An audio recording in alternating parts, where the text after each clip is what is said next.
নমস্কার বন্ধুরা, আমি আবারও হাজির হয়ে গেছি নতুন আরেকটি রেসিপি নিয়ে। আজকে আমি আটা আর আলু দিয়ে একটি নতুন স্বাদের মুচমুচে নাস্তার রেসিপি আপনাদের সাথে শেয়ার করব। এই নাস্তাটা যতটা মুচমুচে হয়, ভেতরটাও ঠিক ততটাই পুরে ঠাসা হয়। আর এই রেসিপিটা আপনারা বাচ্চাদের স্কুল টিফিনে, অফিসে দিতে পারেন। এটি খেতে খুবই মজাদার হয়, আর বাড়িতে অতিথি এলেও করে দিতে পারেন। তারা আপনার প্রশংসায় পঞ্চমুখ হয়ে যাবে। আশা করি আজকের এই ভিডিওটি আপনাদের খুব ভালো লাগলে প্রথম থেকে শেষ পর্যন্ত দেখার অনুরোধ রইল। আর বন্ধুরা, এই ভিডিওটির কোথাও যদি আপনাদের একটু হলেও ভালো লাগে তাহলে অবশ্যই একটা লাইক দিয়ে দেবেন।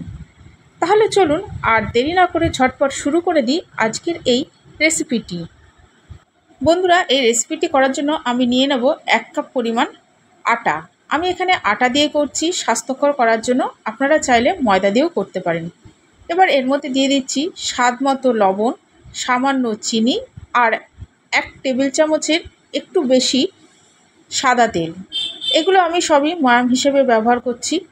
এবার এগুলোকে আমি খুব ভালোভাবে আটার সাথে মিশিয়ে নেব। এই সময় বলে রাখি, আজকে আমার ভিডিওটি দেখতে যদি কোনো নতুন বন্ধু এসে থাকেন তাহলে অবশ্যই আমার চ্যানেলটিকে সাবস্ক্রাইব করে দেবেন। পাশে থাকা বেল বাটনের অল অপশান প্রেস করে দেবেন, যাতে আমার ভিডিওটি আপলোড হওয়া মাত্রই সবার প্রথমে আপনাদের সামনে পৌঁছে যায়।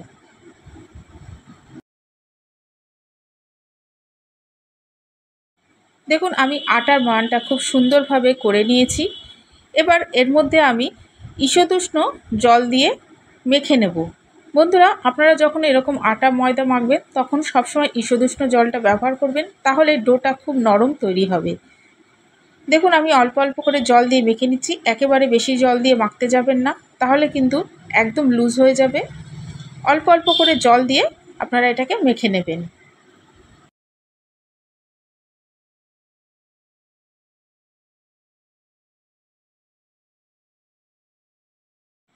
দেখুন বন্ধুরা, আমি এটাকে মেখে নিয়েছি, একদম সফট করে মেখেছি।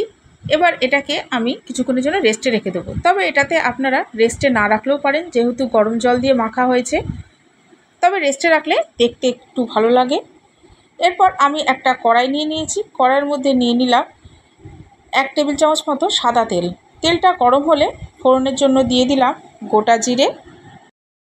এবার বন্ধুরা, গোটা জিরাটা একটু ফুটতে আরম্ভ করলে এর মধ্যে আমি দিয়ে দেব কুচি করে কেটে রাখা পেঁয়াজ। পেঁয়াজটাকে অল্প একটু ভেজে নেব।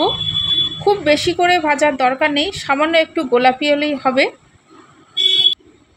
কিছুক্ষণ পর এর মধ্যে আমি দিয়ে দিচ্ছি ঝাল অনুযায়ী কুচি করে কেটে রাখা কাঁচা লঙ্কা। কাঁচা লঙ্কা দিয়ে আমি আবারও ভালো করে ভেজে নিচ্ছি। আমার প্রিয় বন্ধুরা, আমি আপনাদের জানাই আমার বুক ভরা ভালোবাসা, আন্তরিক শুভেচ্ছা, অভিনন্দন ও শ্রদ্ধা। আপনাদের ভালোবাসা ছাড়া আমি সামনের দিকে এগিয়ে যেতে পারবো না। দয়া করে আমাকে সামনের দিকে এগিয়ে যেতে সাহায্য করুন। দেখুন বন্ধুরা, এটা অনেকটাই ভাজা হয়ে গেছে।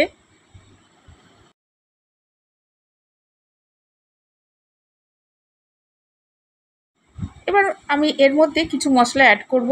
যেমন দিয়ে দিচ্ছি স্বাদ মতো লবণ, দিয়ে দেবো কালারের জন্য হলুদ গুঁড়ো, আর দিয়ে দেব আমি লঙ্কার গুঁড়ো। লঙ্কার গুঁড়োটা আপনারা ঝাল অনুযায়ী ব্যবহার করবেন। লঙ্কার গুঁড়ো না থাকলে আপনারা চিলি ফ্লেক্স ব্যবহার করতে পারেন। এবার এগুলোকে আমি আরেকটু মিশিয়ে নিচ্ছি। এবার বন্ধুরা, এই পুরটাকে চটপটা করার জন্য এর মধ্যে আমি দিয়ে দিচ্ছি চাট মশলা। চাট মশলা একটু বেশি পরিমাণে এখানে ব্যবহার করতে হবে। চাট মশলা যদি না থাকে তাহলে আমচুর পাউডার বা লেবুর রসও ব্যবহার করতে পারেন। আমচুর পাউডার দিয়ে আবারও ভালো করে আমি মিশিয়ে নিচ্ছি। এগুলো মেশাতে মেশাতে দেখুন পেঁয়াজগুলো আরও অনেকটাই ভাজা ভাজা হয়ে গেছে। এবার এর মধ্যে আমি দিয়ে দিচ্ছি আগে থেকে সেদ্ধ করে ম্যাশ করে রাখা আলু। আলুটা দেওয়ার সময় যদি এর মধ্যে কোনো গোটা থেকে যায় তাহলে কোনো অসুবিধে নেই। এবার এই আলুটাকে মশলার সাথে খুব ভালো করে বন্ধুরা মিশিয়ে নিচ্ছি। আলুর পুরটা আমার তৈরি হয়ে গেছে। এবার আমি সবশেষে ওপর দিয়ে কুচি করে রাখা ধনেপাতা ছড়িয়ে দিলাম। এবার এই ধনেপাতাটাকেও আমি আলুর সাথে ভালো করে মিশিয়ে নেব।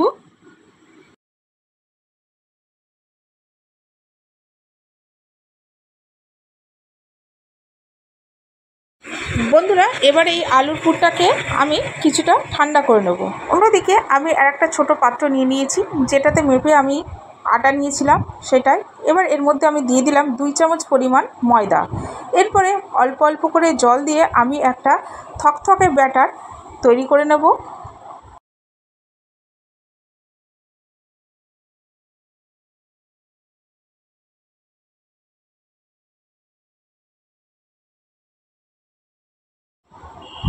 আজকের এই রেসিপিটি আপনাদের কেমন লাগলো সেটা অবশ্যই কমেন্টস বক্সে কমেন্টস করে জানাতে ভুলবেন না। দেখুন আমি একটা থকথকে ব্যাটার তৈরি করে নিয়েছি, ঠিক এই রকম হবে।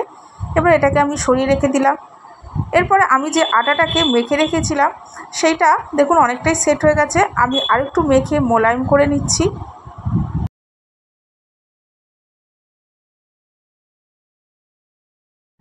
এবার আমি ডো থেকে লেচি কেটে নিলাম।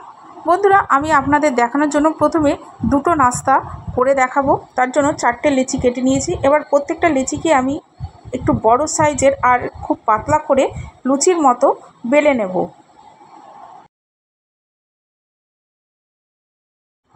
বন্ধুরা, রোজ রোজ রুটি, লুচি, পরোটা খেতে ইচ্ছা না করলে এই রেসিপিটা একবার করে দেখতে পারেন। এটা খেতে খুব সুন্দর লাগে, আর এর সাথে খাওয়ার জন্য কোনো রকম তরকারিরও দরকার পড়ে না। দেখুন আমি এইভাবে প্রত্যেকটা লুচি করে নিয়েছি আর কতটা পাতলা করেছি।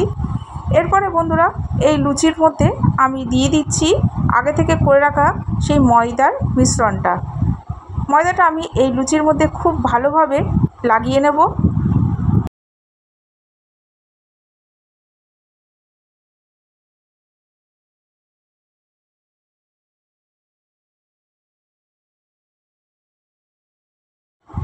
এটা ভালোভাবে লাগানোর পর এর ওপর দিয়ে আমি আরেকটা লুচি রেখে দিচ্ছি।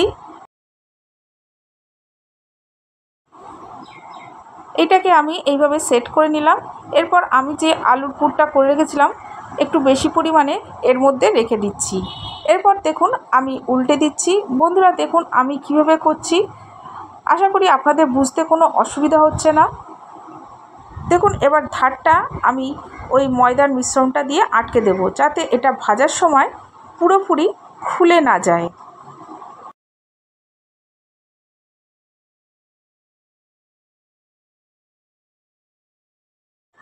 দেখুন এবার আমি আঙুল দিয়ে একটু চেপে দিচ্ছি।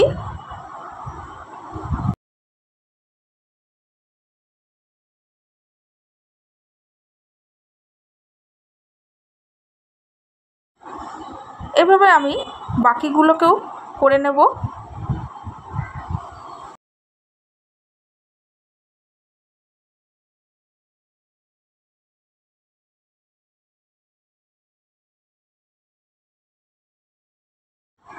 এবার বন্ধুরা নাস্তাগুলোকে ভেজে নেব।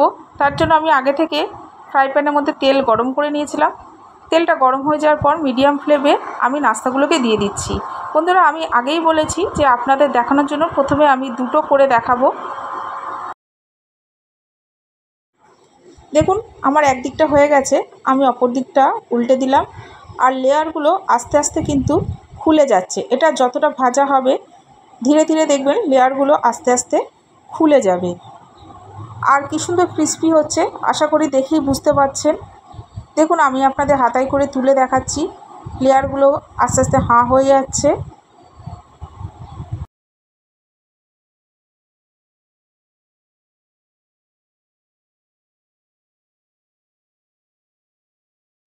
বন্ধুরা আমার এগুলো 2 পিঠ ভাজা হয়ে গেছে, আমি এবার তেল থেকে তুলে দিলাম। এরপর আপনারা গরম গরম পরিবেশন করুন। এভাবে আমি বাকিগুলোকেও ভেজে নেব। তাহলে বন্ধুরা আজ আসি, আবার দেখা হবে নেক্সট এপিসোডে নতুন কোনো রেসিপির সাথে। ততক্ষণ ভালো থাকবেন, সুস্থ থাকবেন। ধন্যবাদ।